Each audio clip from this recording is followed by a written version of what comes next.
right now.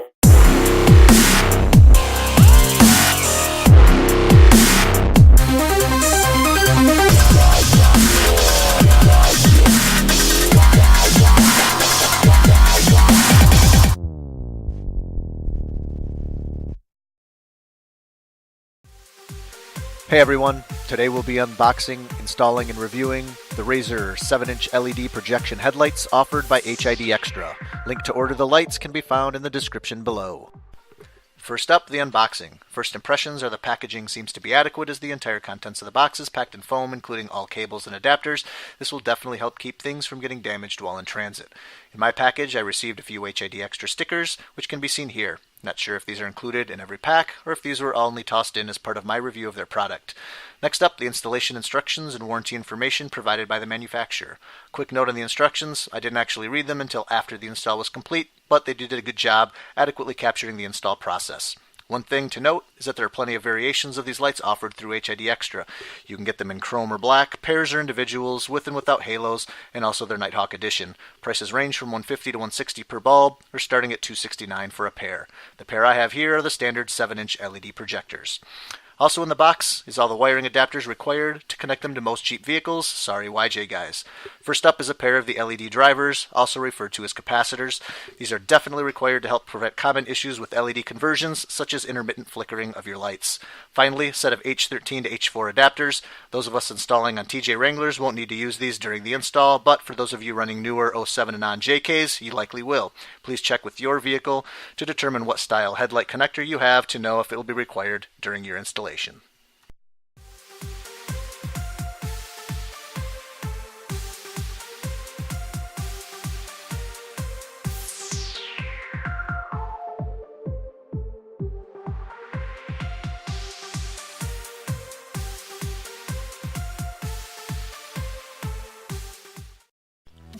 That's all for the unboxing. Now the fun part begins, on to the install. Our test vehicle for this install is Beefy, the Little Mule. Beefy is a 1997 TJ Wrangler.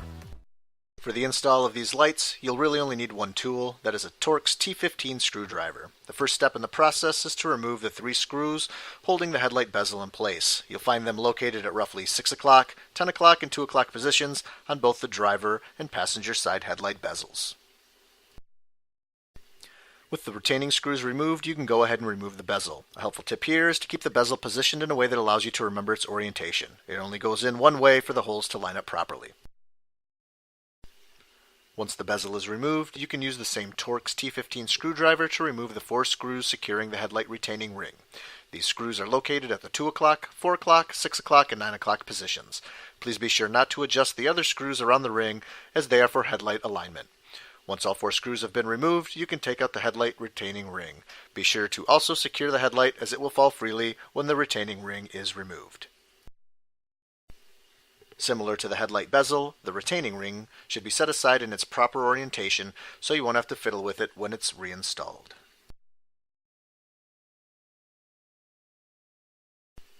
Once the retaining ring has been set aside, simply pull out the old headlight and disconnect the bulb in the back from the existing connector.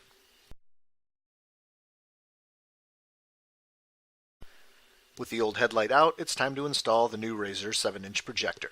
First step is to connect the LED driver or capacitor to the existing connector in your Jeep.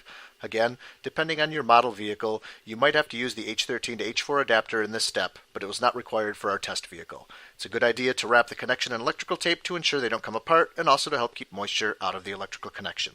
Once the LED driver is connected to the vehicle, you can connect the new headlight plug into the capacitor. One thing to note is if the H13 to H4 adapter is required in your setup, this will leave you with approximately 2 to 2.5 feet of wires that you'll need to secure in your headlight housing or under your hood. As you can see, the connectors that come with the new headlights are fairly tight. This will help ensure that they don't come apart while you're out thrashing on the trails.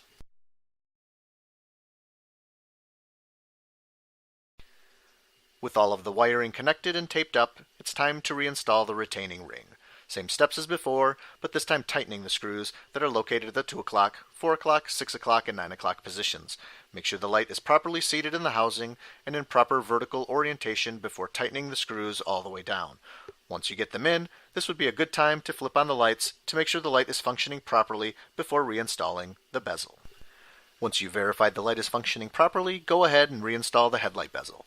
This is done just as before with the 3 screws located at the 6 o'clock, 10 o'clock, and 2 o'clock positions. That's it for the first headlight. Go ahead and repeat the process for the other side. Let's see if these HID Razors make any improvement over our stock headlights. First impression is that the beam is considerably wider than the one produced from the stock Sylvania headlights. The pattern the Razors put out do a great job of spreading the light not only out in front of you, but also light up areas further to the side than stock. They are also considerably brighter, as you can see in the stock versus Razor video. Overall, the Razor 7-inch LED projectors by HIDextra come with what appears to be a solid build quality. They are considerably heavier and feel more substantial than the stock Sylvania headlights. They do offer and are compatible with daytime running lights, although that feature wasn't available on our test vehicle, so we're unable to review it. One thing to note is that these lights do not get hot like a typical halogen light. After testing and filming, the bulbs were still cool to the touch. This may be a concern for those in winter weather that have to deal with snow and ice accumulation. Installation for these lights was a breeze, and we ran across no issues through the entire process. Finally, at this price point, there are many options to consider for lighting upgrades for your Jeep brand vehicle, but compared to stock, there's absolutely no comparison. These lights are a huge upgrade in both style and functionality.